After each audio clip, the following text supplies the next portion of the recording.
Bonsoir de ma part aussi. Comme il a été dit avant dans l'introduction, vous m'entendez bien là?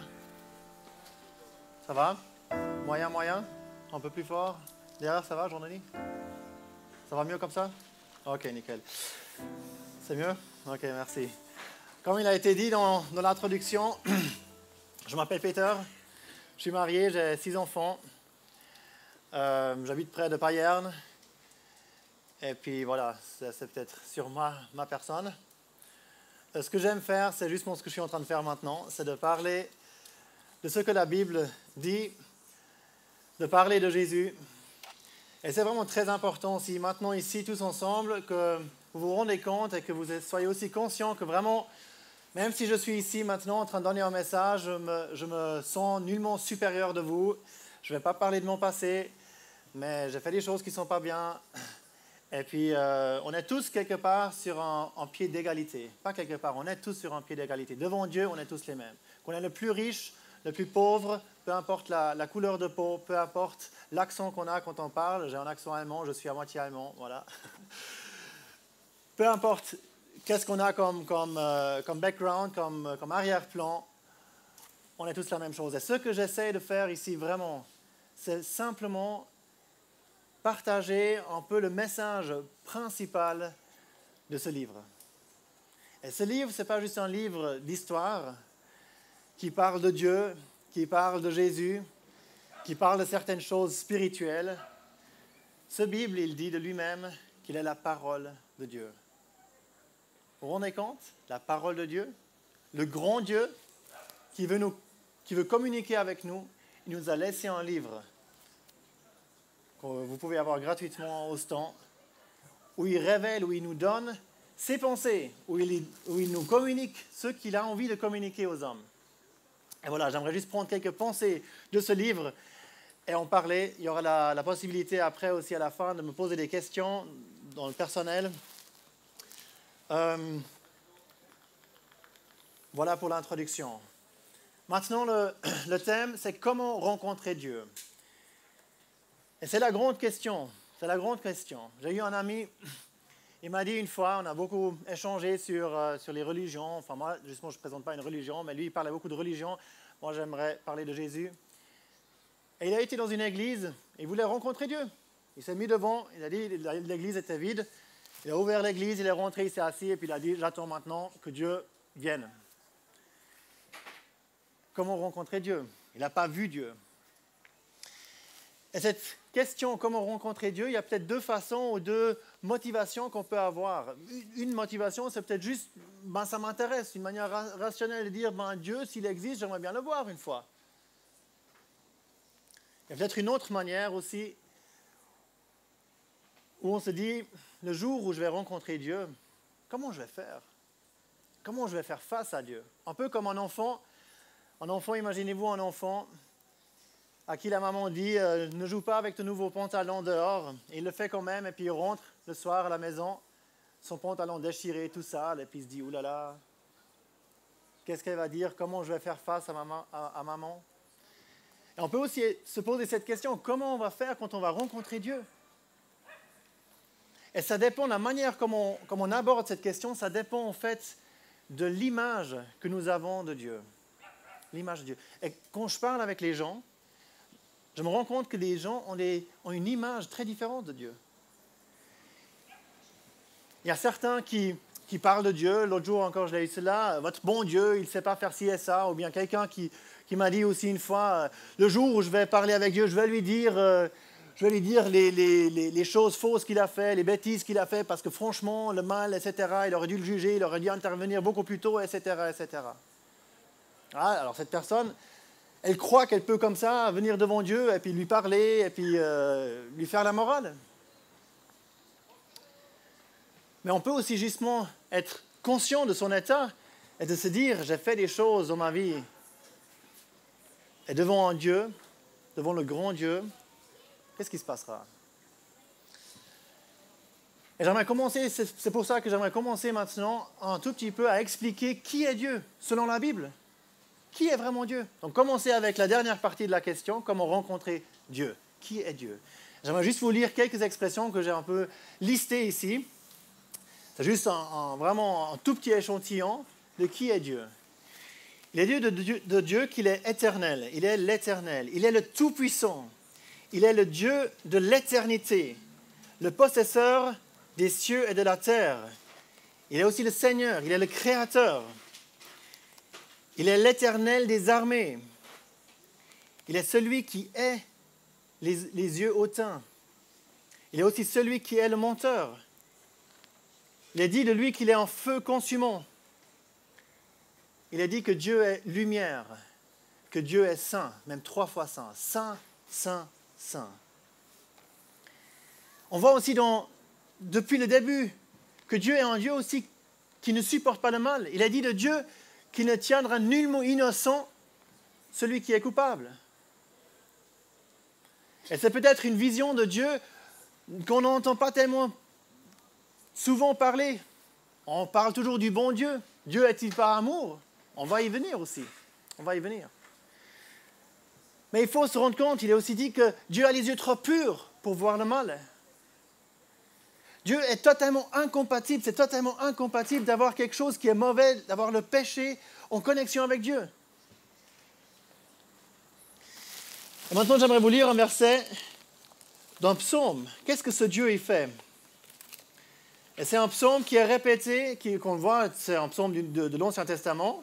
Les psaumes, c'est une partie de l'Ancien Testament, mais ce psaume est repris aussi dans le Nouveau Testament. Donc c'est quelque chose qui est vraiment constant que Dieu fait. Et il est dit dans le psaume 14, et au verset 2,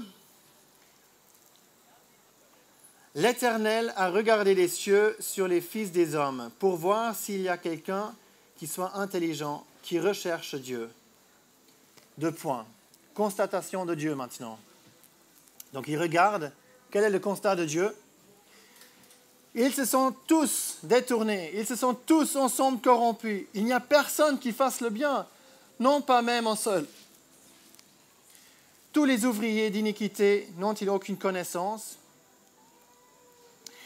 Et dans le Nouveau Testament, dans le chapitre 3 des Romains, il y a ce même verset qui est repris.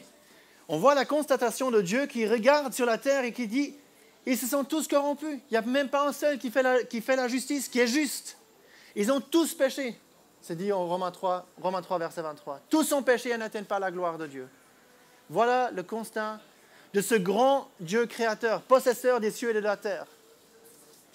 Ce Dieu qui fait que vous pouvez vivre. Il est parce qu'il est aussi l'auteur de la vie. Il est celui qui vous donne la vie. Vous avez déjà réfléchi à ça? C'est qui vous donne la vie? C'est qui fait que vous vivez aujourd'hui? Ce n'est pas vous. Vous pouvez contrôler beaucoup de membres de votre corps, mais il y a des choses que vous ne contrôlez pas du tout. Le cœur, vous ne le contrôlez pas.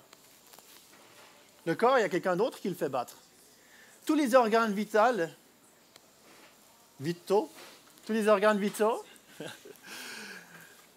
vitaux qu'on a dans notre corps, vous ne les contrôlez pas. Vous ne pouvez pas dire à votre cœur, arrête-toi. Autrement, on n'aurait personne dans les prisons, ou très peu de gens. Hein. Il y aurait beaucoup plus de suicides. Parce que pourquoi?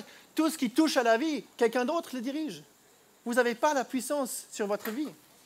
Quelqu'un d'autre est l'auteur de votre vie et qui contrôle aussi ta vie. Et ce grand Dieu qui vous donne la vie, qui a tout fait, qui a aussi fait cette beauté dans la nature, il regarde les cieux et puis il doit constater quoi? Il doit constater ce constat qu'on vient de faire, qu'on a tous péché, que tous ont péché et n'atteignent pas à la gloire de Dieu. La Bible utilise souvent des images.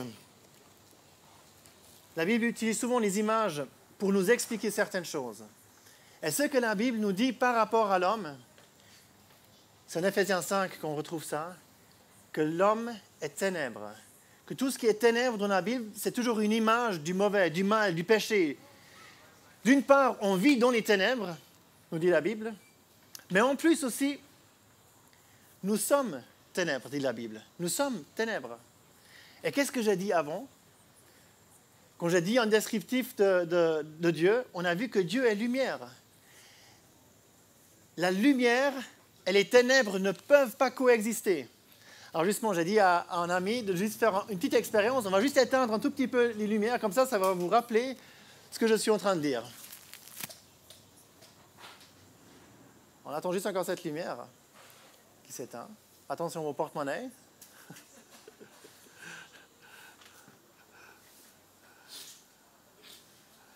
J'espère pas que c'est la sono qui va s'éteindre maintenant. Voilà. Bon, il ne fait pas encore tout à fait nuit dehors, mais vous voyez, là maintenant il y a des ténèbres, il fait sombre. Au moment où on va à nouveau rallumer ces lumières, il n'y aura plus de ténèbres. La lumière et les ténèbres et l'ombre ne peuvent pas être en même temps l'un à côté de l'autre. C'est impossible. Et nous sommes ténèbres. La Bible nous dit, vous êtes ténèbres et Dieu est lumière. Donc, on a un problème. On peut rallumer la lumière. Tac, les ténèbres disparaissent automatiquement. Dès qu'il y a la lumière qui vient, les ténèbres sont loin. Et de la même manière, si nous, on serait confrontés à Dieu dans cet état-là que je viens de dire, on disparaît directement. Il y a des gens dans l'Ancien Testament qu'on voit qui voulaient voir Dieu, ils voulaient voir la gloire de Dieu. Moïse, par exemple. Et Dieu lui dit, mais tu peux pas, tu vas mourir. C'est pas possible. Il y avait un souverain sacrificateur, il avait la place parmi le peuple juif d'Israël, dans le peuple d'Israël, qui est déjà le peuple de Dieu sur la terre. Et parmi ce peuple, il y avait encore quelqu'un qui avait une place privilégiée, c'était le souverain sacrificateur. Et une fois par année, il pouvait rentrer dans une tente et dans le lieu tout saint. Et là, il y avait, alors pas toute la gloire de Dieu qu'on voyait comme ça, mais il y avait un nuage et puis Dieu était là. Mais il devait faire tout un rituel pour entrer. Et s'il ne le faisait pas, il y a des exemples, ceux qui ne l'ont pas fait, ils sont morts. Et Dieu lui dit, tu devras donner les sacrifices, tu devras faire des choses pour que tu ne meurs pas, parce que je vais être là. Donc, comment rencontrer Dieu? Quelqu'un qui croit qu'il peut venir comme ça devant Dieu, il a totalement une fausse image de Dieu. Dieu devrait immédiatement nous juger, parce que la lumière nous parle, et les ténèbres de cela. Si les ténèbres disparaissent devant la lumière, c'est bien le jugement de Dieu qui doit immédiatement être exécuté lorsque Dieu rencontre et en connexion avec le péché. Parce que Dieu est saint, saint, saint. Et saint veut dire totalement séparé du mal.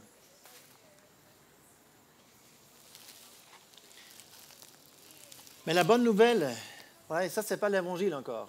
C'est le début de l'évangile.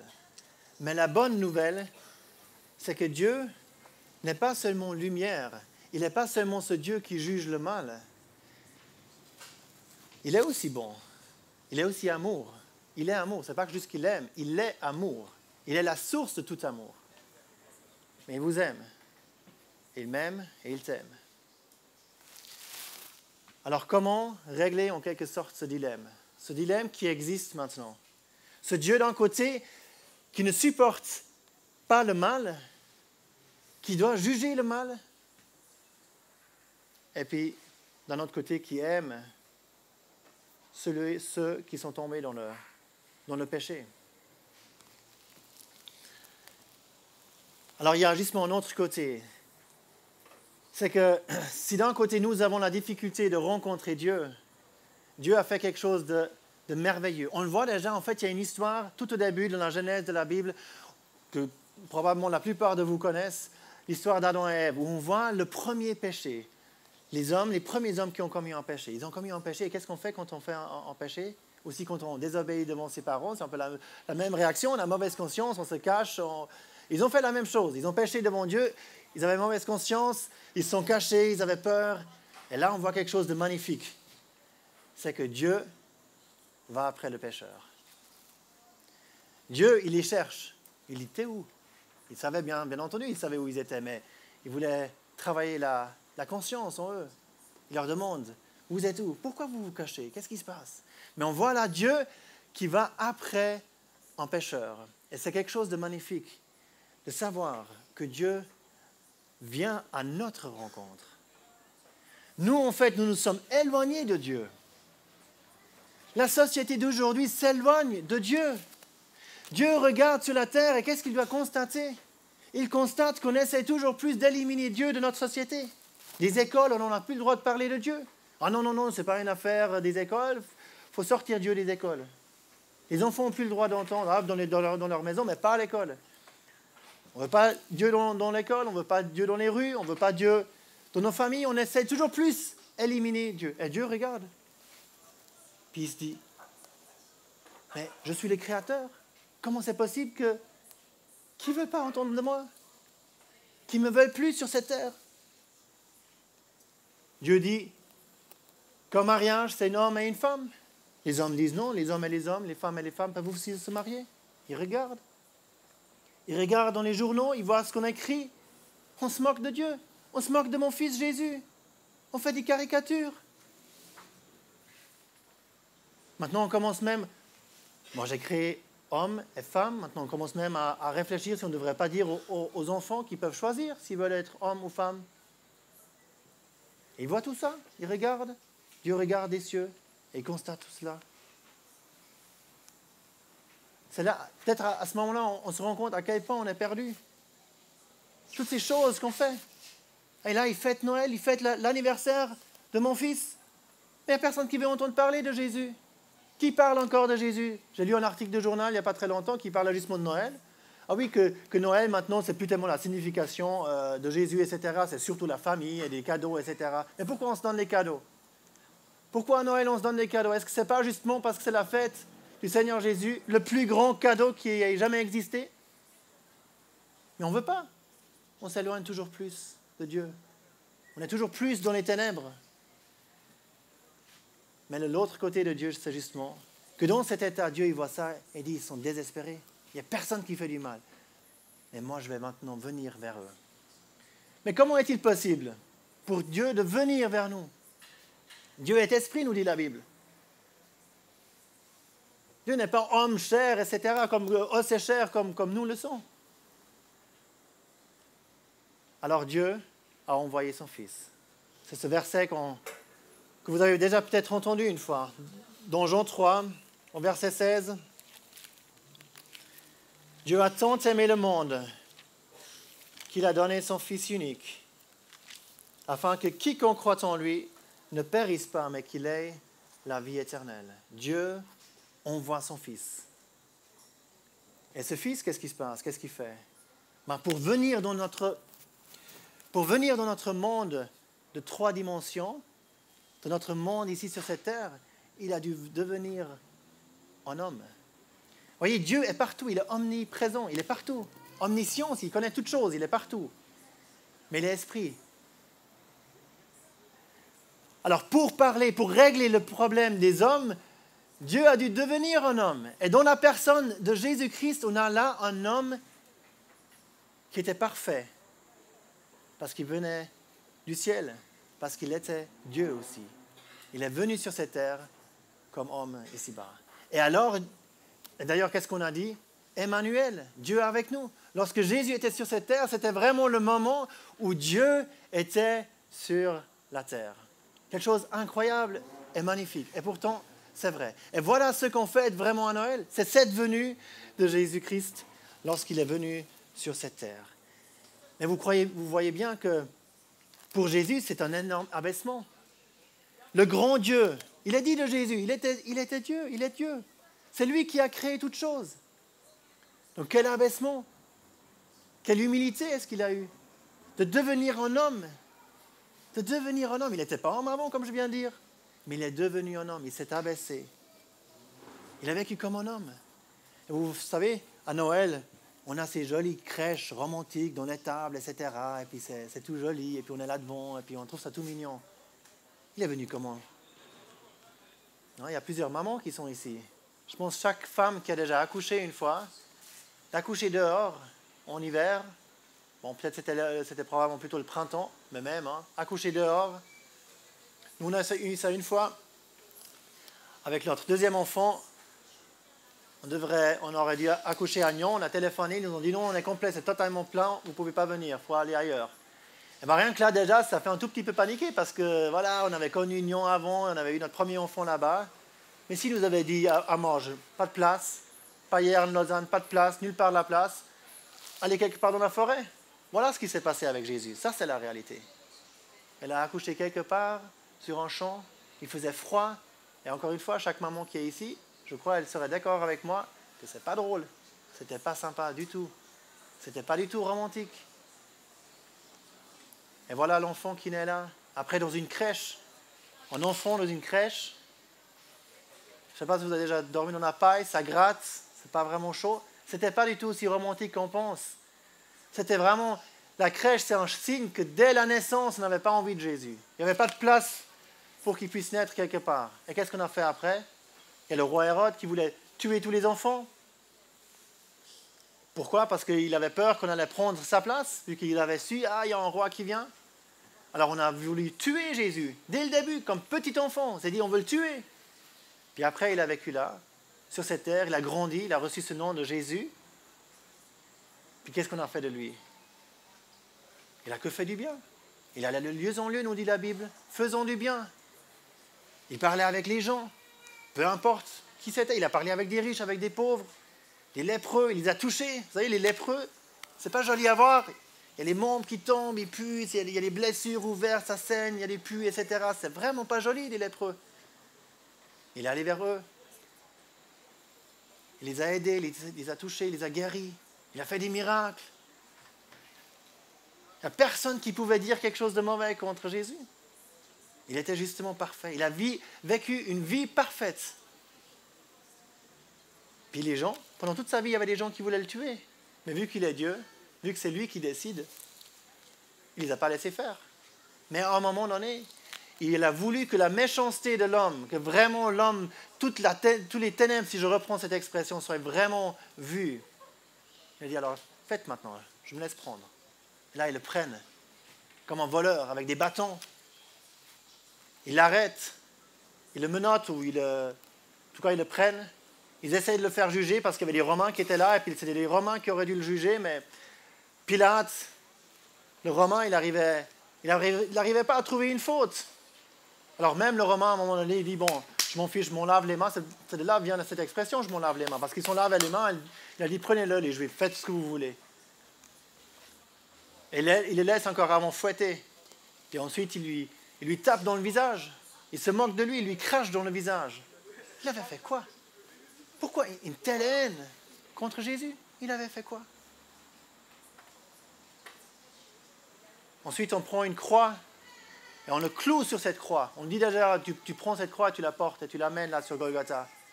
Et là, on va te crucifier maintenant avec 2 autres malfaiteurs. Il a fait quoi? Et on le prend et on le cloue sur cette croix. Et on le pend à la croix. Et on se moque encore. On dit, il a sauvé d'autres, qu'il se sauve lui-même. On se moque de lui. Pourquoi? Et à un moment donné, le Fils de Dieu, il meurt. Et la tête qui tombe, et il expire. Mais il dit avant cela, c'est accompli. Et vous savez, aujourd'hui, quand je suis dans la rue et quand je parle avec des gens, ou même dans les écoles, vous savez, on apprend comme exemple dans les écoles Gandhi et toutes sortes de gens qui ont reçu des prix Nobel de paix, etc. C'est des grands hommes. Pourquoi on n'enseigne pas Jésus, un exemple à suivre? Vous voyez, c'est pas ça. Moi, j'ai fait mon scolarité en Allemagne et puis ici. Je n'ai jamais entendu un professeur ou un maître qui me dit « il faut suivre l'exemple de Jésus ». Il y a toutes sortes d'autres gens qui ont fait des choses magnifiques, qui ont reçu des prix, etc. Mais le seul homme qui a vraiment vécu d'une manière parfaite, jamais quelqu'un oserait dire qu'il faut le suivre. Pourquoi pas? Et si je parle avec les gens, quand je parle de Jésus, ils se moquent encore aujourd'hui. Comme j'ai dit avant, dans nos journaux, etc., on voit des caricatures. Alors qu'est-ce que Dieu va faire? Qu'est-ce que Dieu va faire de nous maintenant? Nous qui sommes éloignés de lui, qui vivent peut-être encore dans d'autres péchés, peut-être on a fait encore d'autres choses. Parce que lorsqu'on s'éloigne, on peut tomber encore dans les péchés plus graves. Adultère, fornication, pornographie. Lorsqu'on parle avec les gens, on se rend compte. Et puis après, pour surmonter toutes ces choses, parce qu'après, tout d'un coup, ça devient un poids, des ruptures dans les maisons, dans les couples, ça devient difficile. Alors on commence avec l'alcool, on devient alcoolique. On commence peut-être avec la drogue. On commence avec d'autres choses, on essaie de se divertir, on essaie toutes sortes de choses. au lieu de revenir vers Dieu. Alors que ce Dieu, il est là pour justement nous recevoir. Alors comment maintenant rencontrer Dieu? On pourrait se demander cette question dans cet état-là. Est-ce qu'il y a encore un espoir? Mes chers amis, il y a un espoir. Et l'espoir, vous savez où on le trouve? On le trouve à la croix. Lorsque j'ai parlé de la crucifixion juste maintenant, il y a une petite chose qui est infiniment importante que j'ai exprès pas nommée. C'est pendant ces 3 heures, pendant ce moment de la crucifixion, il y a eu 3 heures de ténèbres. Pas juste comme avant, là, mais de profondes ténèbres où il faisait nuit. Et ça, c'était le pire moment pour Jésus. Pourquoi? Il a été abandonné de ses amis. Mais à ce moment-là, il a été abandonné de Dieu. Il a crié, mon Dieu, pourquoi m'as-tu abandonné? Le Fils de Dieu qui crie ça, qui avait que fait du bien. Et pour nous, on n'arrive pas à s'imaginer qu'est-ce que ça représentait pour Jésus, d'être abandonné de Dieu. Et vous ne vous rendez pas compte à quel point c'est terrible d'être une fois abandonné de Dieu. Mais il a subi pendant ces 3 heures la colère de Dieu. Le jugement de Dieu est tombé sur lui. Je vais vous lire juste quelques versets qui ont été écrits bien en avance par le prophète Ésaïe, qui sont très touchants le Seigneur Jésus. Où il a été dit, certainement lui a porté, donc Jésus, certainement lui a porté nos longueurs et s'est chargé de nos douleurs. Et nous l'avons estimé battu, frappé de Dieu et affligé, mais il a été blessé pour nos transgressions. Les transgressions, donc c'est les péchés. Il a été meurtri pour nos iniquités. C'est aussi lorsqu'on fait des choses qui sont contre la loi de Dieu. Le châtiment, la punition, on peut dire, de notre paix a été sur lui. Et par ses meurtrissures, nous sommes guéris. Nous avons été errants comme des brebis. Nous nous sommes tournés chacun vers son propre chemin. Et l'Éternel a fait tomber sur lui l'iniquité de nous tous. Il a été opprimé, il a été affligé, et il n'a pas ouvert sa bouche. Il a été amené comme un agneau à la boucherie, et a été comme une brebis muette devant ceux qui l'attendent. C'est Jésus, c'est le grand Créateur, c'est le Fils de Dieu duquel c'est écrit cela.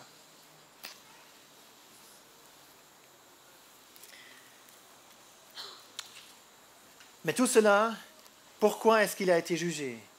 Parce que la parole de Dieu nous dit qu'à ce moment-là, il a pris sur lui, justement comme on vient de lire, nos iniquités.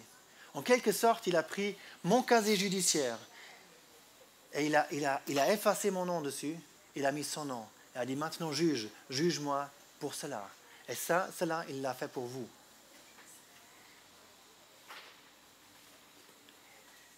Il est dit qu'il a porté dans son corps nos péchés sur le bois. Et il a reçu toute la colère que Dieu devait exécuter sur les péchés, il les a subis. Alors qu'est-ce que ça fait maintenant? Ça fait que maintenant on a une possibilité de rencontrer Dieu.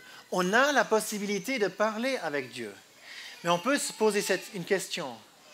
Est-ce que Dieu veut de moi? Et j'ai déjà parlé avec des gens qui me disaient, pour moi, il n'y a plus de pardon. C'est terrible. Quand quelqu'un vous dit, j'ai fait des choses que Dieu ne peut pas pardonner, c'est trop grave. J'aimerais vous chanter maintenant un chant qui résulte un tout petit peu de ces différentes conversations que j'ai eues avec différentes personnes. C'est un chant qui s'appelle « Me voudras-tu ». On peut vraiment se poser cette question, est-ce que Dieu me veut avec toutes les choses que j'ai faites, le fait que je me suis éloigné? Et c'est toujours les versets, c'est justement quelqu'un, peut-être parmi vous aussi, peut-être ça vous concerne, vous vous retrouvez peut-être dans ces couplets.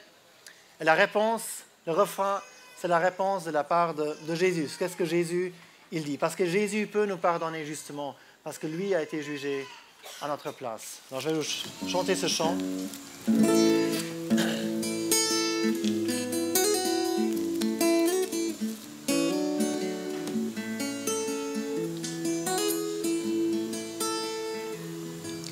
J'ai voulu vivre une vie sans toi, et je ne pensais qu'à moi. Me voudras-tu? J'ai fait la fête pour être heureux, mais je suis toujours vide et malheureux. Me voudras-tu? Mon enfant, je te vois, la voix qui t'appelle, c'est moi. Lève-toi et crois. Ça, c'était la réponse de Jésus. Mon enfant, n'aie plus peur, j'ai vu le brisement de ton cœur, je suis ton sauveur. La la la la la la la la la. J'ai regardé des films mauvais, mais maintenant j'ai des regrets. Me voudras-tu? J'ai fait des choses qui me font pleurer. Quand je me regarde, je suis écœuré. Me voudras-tu?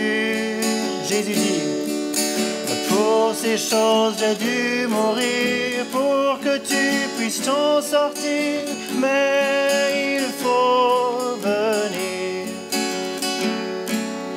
Oh, regarde à la croix où j'ai été jugé pour toi, lève-toi et crois. À la maison, c'est le drame, car j'ai trompé ma chère femme. Me voudras-tu?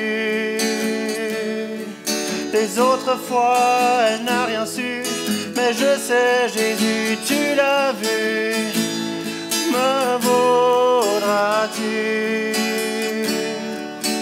Je te vois le mal ta masse, pourtant je te regarde en face, car je veux te faire grâce. Vu des hommes pires que toi, pourtant je leur dis, venez à moi, je veux vous enlever votre poids. J'ai aimé à boire des verres, maintenant je n'arrive plus à m'en défaire. Me voudras-tu? Avec l'alcool je me suis détruit, parfois réveillé dans mon vomi. Me voudras-tu? Je vois le mal que tu t'amasses, pourtant je te regarde en face, car je veux te faire grâce. J'ai vu des hommes pires que toi, pourtant je leur dis, venez à moi, je veux vous enlever votre poids. La la la la la la la la la. Mon corps troué par des aiguilles n'est qu'une carcasse qui lentement pourrit. Me voudras-tu? Je ne sais si je vis demain, je crie à toi Jésus, prends ma main, mais me voudras-tu? Jésus dit, je te veux, oui je t'embrasse, car je suis mort à ta place pour te faire grâce. Tes péchés amassés peuvent être d'un coup effacés, les vieilles choses seront passées. Tu peux naître de nouveau, plus à porter ce lourd fardeau. Ce serait le jour le plus beau. Ce serait le jour le plus beau. Ce serait le jour le plus beau.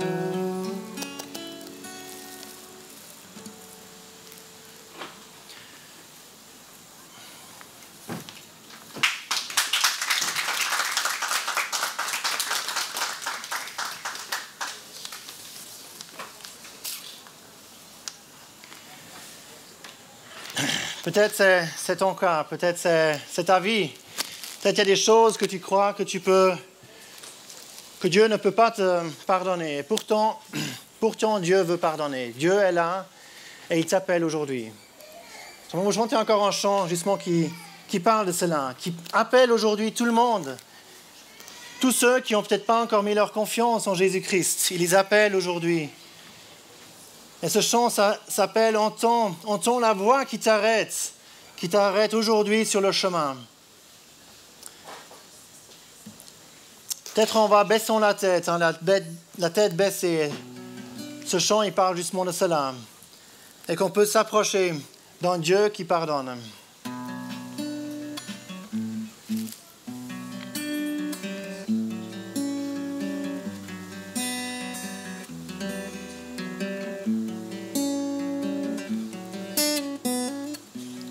Entends la voix qui t'arrête aujourd'hui sur le chemin. Où tu vas baissant la tête, n'osant penser à ta fin. Aujourd'hui Jésus t'appelle, sa grâce est un libre don. Mais il jugera ceux et celles qui refusent son pardon. Reviens au Dieu qui pardonne. Tu trouveras le bonheur. Dieu ne repousse personne. N'est-il pas le Dieu sauveur?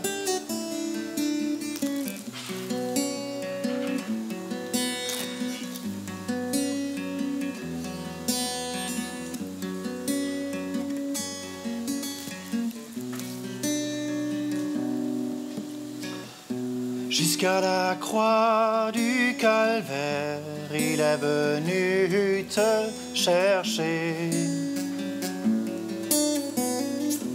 Il endura la colère pour expier ton péché. Reviens au Dieu qui pardonne. Tu trouveras le bonheur. Dieu ne repousse personne. N'est-il pas le Dieu sauveur?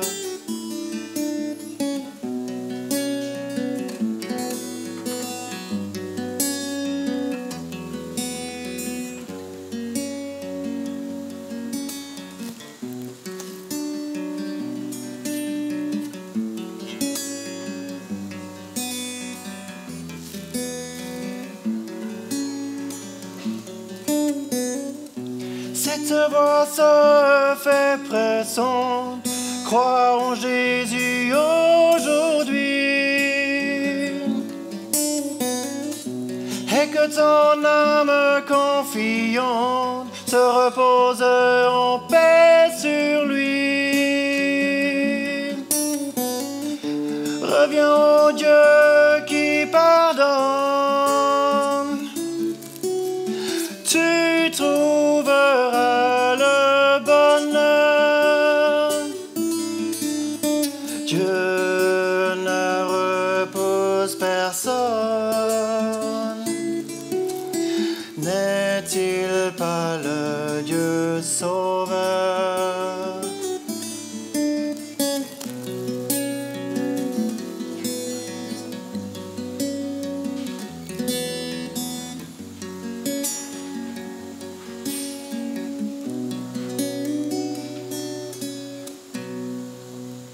Dieu est un Dieu qui ne repousse personne. Vous savez, Jésus déjà, lorsqu'il vivait, il a dit à tout le monde, « Venez à moi, venez !» Vous tous qui êtes fatigués, qui êtes chargés, et je vous donnerai du repos. Et justement, on peut être chargé de beaucoup de choses, on peut être fatigué de cette vie, désespéré, on a eu ça hier, ce thème désespéré, mais aie bon courage. On peut justement avoir bon courage encore aujourd'hui, parce que Jésus n'est pas seulement mort à la croix, mais parce qu'il est ressuscité. Et cela veut dire, s'il est ressuscité et s'il a réglé là le problème des péchés et que Dieu l'a ressuscité, ça veut dire que le travail a été fait complètement, que tout le problème du péché est réglé et que maintenant on peut venir, que maintenant il peut recevoir. Vous savez, il est dit de Dieu que Dieu est un Dieu de toute grâce, mais la grâce n'est pas gratuite. Il est dit dans Romains 5 à la fin que la grâce règne à cause de la justice, par la justice. Parce que justice a été faite pour mes péchés à la croix de Golgotha. Parce que quelqu'un d'autre a pris le châtiment que je méritais, la punition, le jugement que je méritais, quelqu'un d'autre l'a pris pour moi. Et c'est pour cela que maintenant, Dieu peut me gracier. Mais quelqu'un a payé, ce n'est pas gratuit, quelqu'un a payé, c'est Jésus. Et si vous n'acceptez pas celui qui a payé pour vous, alors vous devrez payer. Mais quel prix? Un prix éternel, un éloignement éternel, un abandon éternel de Dieu. Jésus a été abandonné. Si on refuse Jésus-Christ, on sera abandonné éternellement dans un endroit qui s'appelle l'enfer. C'est terrible. C'est un endroit qui n'a pas été créé pour les hommes. Matthieu 25 nous dit clairement que l'enfer a été créé pour Satan et ses anges. Mais si on continue dans notre chemin de perdition en suivant Satan, c'est qui nous tient dans l'esclavage du péché? On est bien dans un esclavage. On essaye de s'en sortir, mais on n'arrive pas. Même dans tout ce monde, on essaye de s'en sortir. Avec beaucoup de choses, on n'arrive pas vraiment. Le monde ne va pas vraiment mieux. On a toujours plus de choses à acheter, peut-être. Les magasins se remplissent toujours plus, mais est-ce qu'on va vraiment mieux? Les psychiatres, ça monte en flèche. Les gens cherchent des moyens pour se tranquilliser, pour faire du yoga, de méditation et toutes sortes de choses parce qu'ils ne sont pas tranquilles et on n'est pas en paix. Mais on peut venir vers Jésus aujourd'hui parce que lui a porté nos péchés. Et ce dernier chant que j'aimerais maintenant chanter, c'est un chant justement qui nous parle de ce fait de venir vers Jésus, de venir tout simplement comme vous êtes, tout lui dire. Parlez à Jésus parce que justement il est ressuscité, il vit, il vous écoute, il a ses mains encore ouvertes et il vous dit aujourd'hui, venez à moi. Venez à moi dans votre misère. Et ce chant s'appelle justement « Dans ma misère et mon péché, ô mon Sauveur, tu m'as cherché. Tel que je suis, je viens à toi. Seigneur, accepte-moi. »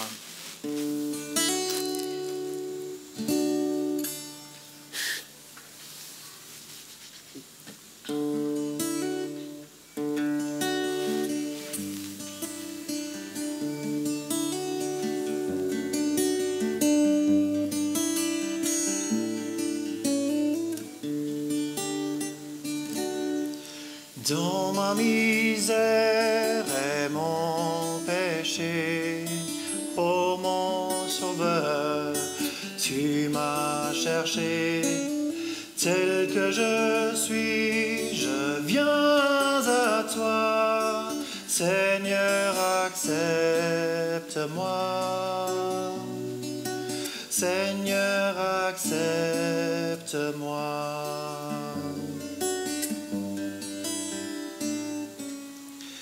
Je ne saurais, Jésus, t'offrir qu'un pauvre cœur las de souffrir.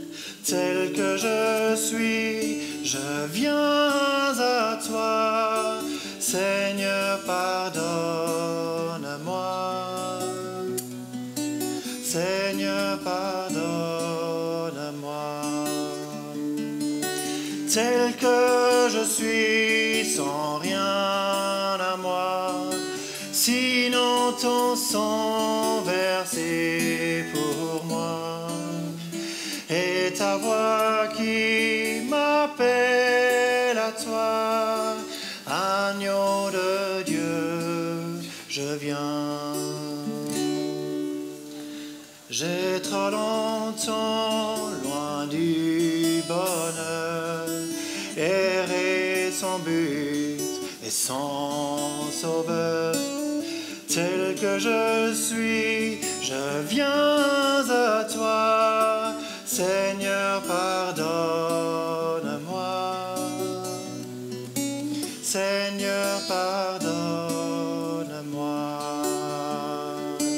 Tel que je suis, sans rien à moi, sinon ton sang versé pour moi, et ta voix qui m'appelle à toi, agneau de Dieu, je viens.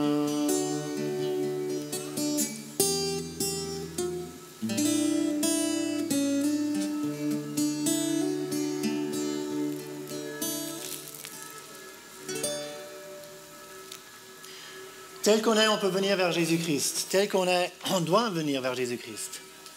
Jésus vous invite vraiment aujourd'hui. Ce n'est pas une question de changer, de devenir chrétien, de changer de religion, d'appartenir à quelque chose. Oui, d'appartenir pas à quelque chose, oui, mais d'appartenir à Jésus-Christ. On présente ce soir, et ici, ces jours, une personne. C'est important de comprendre ça. C'est Jésus qu'on présente. On ne veut pas vous tirer dans un truc, mais on veut vous présenter Jésus. Et on vous demande, on vous supplie, mettez votre confiance en Jésus-Christ. Acceptez-le comme votre sauveur. Il vous attend vraiment. Il vous aime. Il a prouvé à la croix de Golgotha. Il n'y a pas un plus grand amour que celui de Jésus qu'il a démontré sur cette croix. Si quelqu'un veut faire ce pas ce soir, alors vous pouvez venir vers moi. Vous pouvez le faire tout seul. Vous pouvez venir vers moi, avec quelqu'un d'autre aussi. Il y a plusieurs personnes ici. On peut prier ensemble. Mais c'est un choix personnel. C'est un choix que personne ne peut faire pour vous. Ce n'est pas parce que vos parents sont chrétiens ou parce que mes parents sont chrétiens que je suis sauvé. Ce n'est pas le baptême qui me sauve. Ce n'est pas l'Église qui me sauve. Ce n'est pas le pape qui me sauve. Uniquement ma foi en Jésus-Christ me sauve. Et te sauve aussi. Alors, encore une fois, on vous demande vraiment de le faire, avant que ce soit trop tard. Jésus a dit qu'il va revenir un jour, et ce sera trop tard. Et alors, viendra le jugement. Maintenant, c'est le jour de grâce. Mais si on refuse, comme je l'ai dit avant, ce paiement, cette chose que Jésus a fait, cette magnifique œuvre de Golgotha, alors on devra payer nous-mêmes par le jugement éternel. Et Dieu ne veut pas cela. C'est une œuvre étrange, nous dit la Bible, ce jugement pour Dieu. Mais il va le faire. Toute chose que Dieu a dit dans le passé, il va le faire. Lorsqu'il a dit à Noé, fais une arche, il l'a fait. Il y aura un jugement qui va venir. Le jugement est venu.